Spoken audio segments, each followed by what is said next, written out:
Welcome back, everybody. This Week in America, website thisweekinamerica.us. As mentioned, our guest on the program is Dan Waldschmidt. He's an international business strategist, speaker, author, extreme athlete. His consulting firm solves complex marketing and business strategy problems for savvy companies all over the world. His book is called Edgy Conversations, How Ordinary People Achieve Outrageous Success. Dan, a pleasure to have you on the program. Welcome to This Week in America. Great to have you with us. Hey, thanks, Rick. I'm excited to be with you today. Well, I'm looking forward. I really enjoyed the book. The book is called Edgy Conversations. You can get information at our website, thisweekinamerica.us. Dan's website is edgyconversations.com.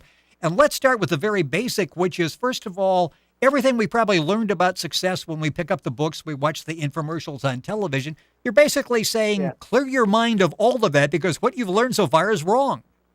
It's dead wrong. Absolutely. Let me make this unequivocal. It's dead wrong, absolutely wrong. And if you're buying into it, which a lot of people have for a long time, you're going to be due for a massive, massive disappointment in your life. And so that I just, instead of kind of waffling, instead of kind of setting a tone of contingency or of kind of being somewhat elusive, I wanted to come out very strongly and listen. Before you can do something that's awesome with your life, before you can do something, you need to change who you are. You need to be better so you can do better. And let's have that discussion right now. Well, it's interesting because you say the ugly truth is it's not what you're doing that's holding you back, and we're led to believe that's the case. It's who we are, and it's basically what's between our ears. That's our problem. That's what's putting us in neutral or maybe even in reverse. Yeah, very well said. I mean, you know, a serial killer doesn't just grab a knife and start hacking away at people, right? He thinks about it. He thinks about it. He plans. He prepares. He kind of schemes, and then eventually he does it one time, and then he does it again, and he does it again and again and again. Of course, we watch a show like Dexter. You know, he gets away with it for a while, but okay. So that's the evil side of it. That's the side no one wants to be. But I think the lesson is dramatic enough to inspire us about what really works. Is that what we think about, we become. And there's actually, I went to seminary, so often I fall back on my biblical roots. But there's a verse in the scripture in the Bible that says, "As a man thinks in his heart, so he becomes." And I think that's really true for us. If you think about being successful, you'll ultimately work really hard, probably, if that's what obsesses you, that's what you're obsessed about, and become successful. It's when you think about, man, I wish I could get lucky, and why is everyone picking on me, and why is life so unfair, and, you know, all of these things that, you know, people are doing bad to me, and I'm injured, and I'm the victim, and all of a sudden you wonder why you're not inspired, why you're not motivated, why your life isn't heading where you want it to be. It's because you're thinking about the wrong things. And I think this is important to frame the whole discussion. Why start here, Rick? Why start here? It's because you can do all the right things with the wrong mindset and fail utterly. That's what will happen. If you do all the right things, follow the 7-step plans with the wrong attitude and mindset, you'll still fail. And a lot of people who have been failing, and they're asking themselves, why am I still failing? I bought the book. I went to the seminar. I saw the webinar, the series, the 6-part audio book. I did all of these things. I'm writing notes, and I'm still failing, and what's wrong? And it's because you're trying to tackle good actions with horrible mindsets, and you'll always fail when that's when that's your strategy. And that's why we started the book the way we did, to say, look, get out of your head whatever you're thinking, because that's probably limiting you from being successful. The book is Edgy Conversations, How Ordinary People Achieve Outrageous Success. Our guest on This Week in America is Dan Waldschmidt. Our website is thisweekinamerica.us. Information there on Dan, and you can go to his website, which is very simple, edgyconversations.com. The nice thing with this is you come at it from credibility standpoint from two different directions. One is your own background, because you learn the hard way. This isn't something that you woke up one day and it's like, okay, my life totally changed. You had to work at it. And then you went out and you talked to 1,000 high performers, and you found 4 traits, and that's where we get edgy from. Let's first of all talk about learning the hard way, which you did. In fact, you say in the book, even if you follow these, there will be ups and downs in your life. It's not magical. Things are going to change overnight, and you will not have hardship in your life. Yeah, so you bring up a good point. You bring up a good point about kind of changing the conversation around business, success. And that's why I wrote this from kind of I'm not writing this to you as somebody who's guessing. I'm writing this to you as somebody who, one, had walked the walk, not just talked the walk. And two, it's not just my opinion or my own unique, experience, because I could be one person living in Antarctica, all by myself doing one thing fabulously well that applies to no one else, is that I went out and researched 1,000 ordinary people who achieved outrageous success. I didn't interview Donald Trump. I didn't interview his daughter or his sons, although I'm sure they're fabulous people, nothing against them. But I went and talked and researched ordinary Joes. And I said, what are ordinary people who don't have a silver spoon, who may not have a college degree, who may have failed, may have gone bankrupt, may have had a house foreclosed on them, haven't had life handed to them? How do they at certain times rise way above the expectations of everyone around them to achieve outrageous success? What happens? What's going on? What is that whole scenario? That was the basic premise for this book. And that makes this powerful for people to hear. Not my opinion, not my words, although I think the book is beautiful. And thank you for the kind words Yes, it is. Before the show, appreciating the book. But it's not even about that. It's about the fact that here are ordinary people like me, like you, Rick, who just say, I wanted more for my life. And we watch what they do, and it's really amazing. It's interesting. At the beginning of the book, you say if you had to sum up the book in one word, that book would be B. Very simple. Explain that, because as I'm reading that, it's like, wow, this makes sense. It breaks it all down. The book is certainly worth reading and following, but B, if you get nothing else out of the book or this conversation today, remember B. Explain why that's so important, why that literally can start us on a whole new life. Absolutely. It's a great question. We usually start a discussion about success around the word do, right? Yes. In fact, we often say, we joke, there is no try. Do or do not do. We kind of, quote the whole Yoda from Star Wars phrase. And that's great for a movie and great for a fictional animation. But in real life, doing isn't some magical thing that happens. It's a result of trying. And trying is a result of being. I mean, there's a reason why we're called human beings, not human doings. No one woke up and said, hey, all of the human doings in the world, we want to have a meeting with you. No, we said, if you're a human being, then you're obviously, you're a person. That's how we describe you. Okay, I'm not being silly. I'm not trying to even be extreme. I'm just trying to make a point here, right. Is that who we are has a massive impact on our direction of our lives, on our trajectory toward or away from the things we say we want, towards or away from success. And so that's why we talk about being. Okay, here's another radical example, like the serial killer. How often have we heard of a story from, let's say, Midwest United States, or some, the plains of the United States, somewhere in Iowa, where you've got some person who's a good Christian man, a deacon in the church, sits on the board of several local community functions, really good person, or so we think. And then we find out that he's got, 2 gigs of child porn on his computer, or he embezzled $300,000 from the local bank. And we all go, oh, what happened? How did that guy? He was such a good guy. No. He was a bad guy doing good things. He was a bad guy who went to church, a bad guy who coached his kid's soccer team. And so the opposite of that is true as well, is that you can be a good person with bad results. In other words, you can be working really, really, really hard and not having the success you want, And other people look at you and say, oh, he must not be a good person. He must not be working hard. And what he's doing isn't working fast enough. Therefore, he must be an idiot, right? We make all of these judgments. Right. And what I learned studying those thousand people is that your moment will come. Your moment for greatness will come. And when you're working hard and where you're doing the things that we call edgy, when that moment comes, you'll be prepared to rise above ordinary and become extraordinary. When you're not edgy, that opportunity comes and you just look at it and go, what am I supposed to do with it? And you stay ordinary. I think that's the magic. That's the magic of what we learned in this book, is that it's not about what you do. It's not what other people see you doing on the outside. It's who you are on the inside, because the reality of life is it's not all about skill. It's about will.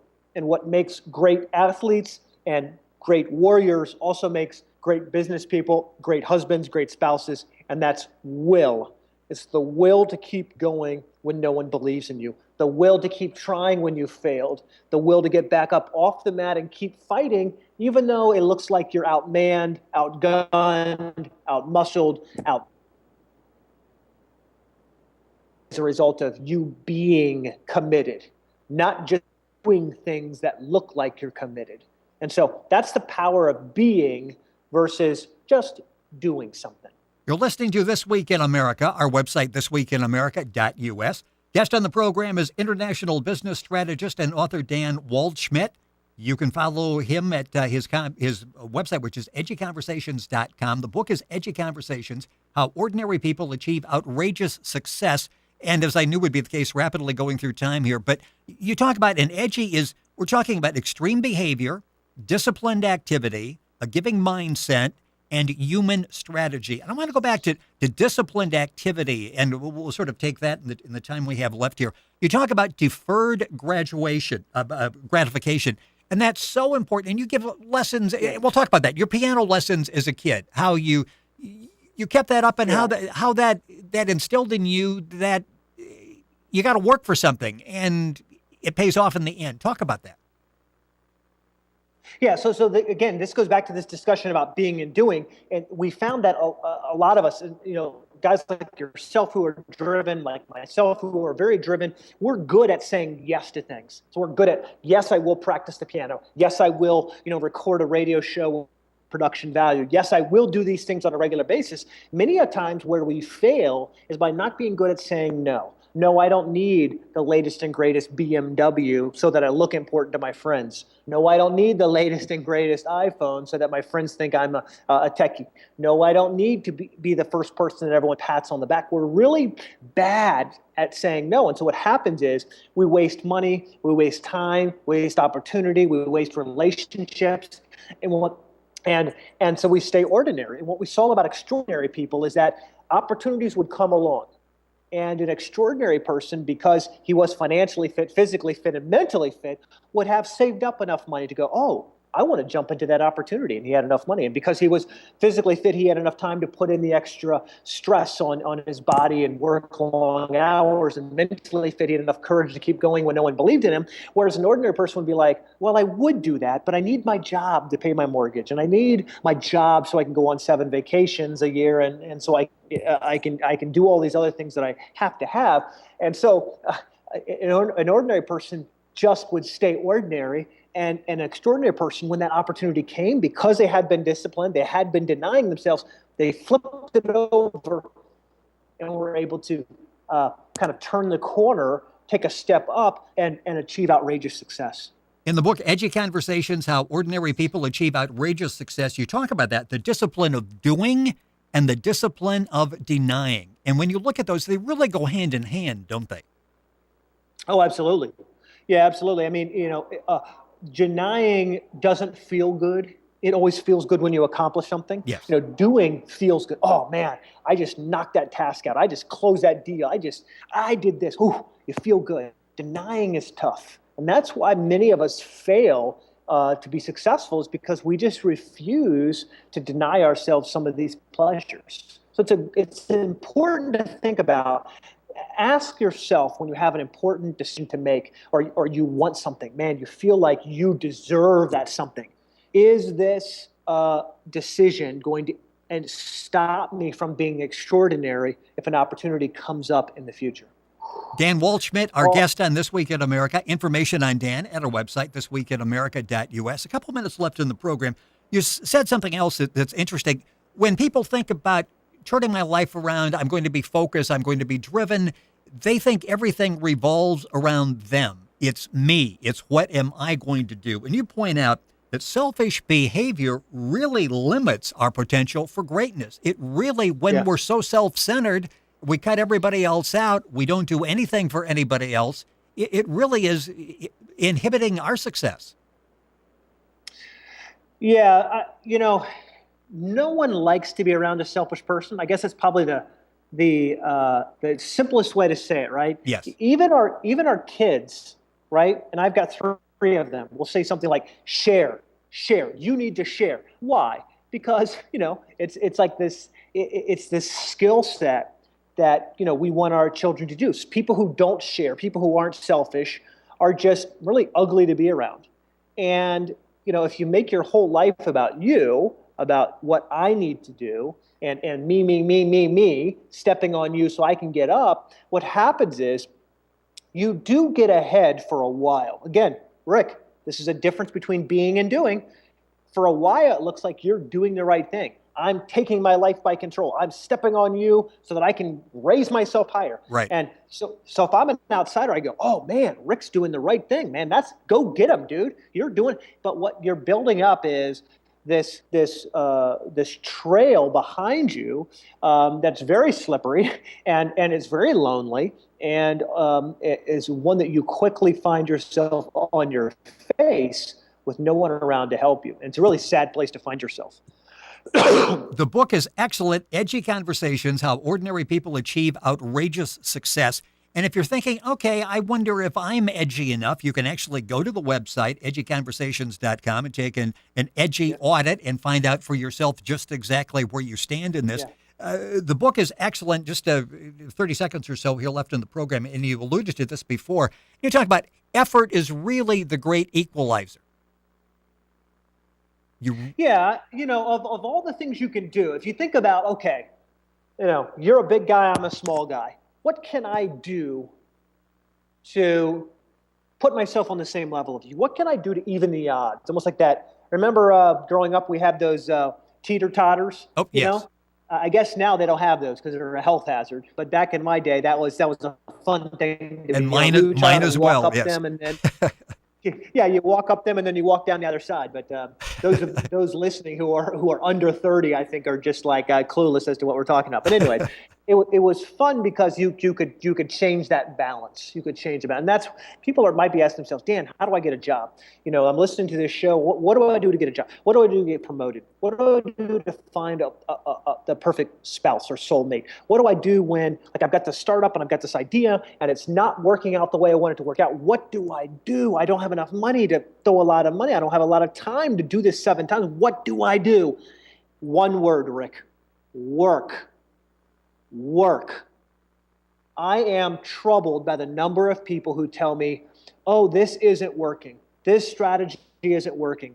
This plan isn't working. This 7-step process isn't working. And here's what I tell them all the time, Rick: nothing works if you don't work. Everything works when you work hard. If what you're doing isn't working yet, you might not be working as hard as you need to work. Now, this sounds like I'm being a taskmaster and that I don't understand, but I do understand. When I looked at 1,000 ordinary people who achieved outrageous success, Rick, the number one thing they all told me was things got bad, things got ugly. People told me I was crazy. I thought I was crazy. I didn't think it was going to work. No one thought it was going to work, but one day the sun came out and it all started working. Not one person did I talk to, Rick, who said, Dan, I wish I would have given up sooner. Dan, I wish I wouldn't have pushed this hard. I wished I would have made it easier. I wished that, the decision to work hard wasn't at the top of my list. All of them, Rick, without fail, all 1,000 people said or expressed when we did research in their notes, that the single biggest differentiator for them achieving success over everyone else around them was effort. Another way to say that, working harder. If I hear one more person talk about working smarter, I'm going to go nuts, right? It's this whole discussion about you need to work smarter.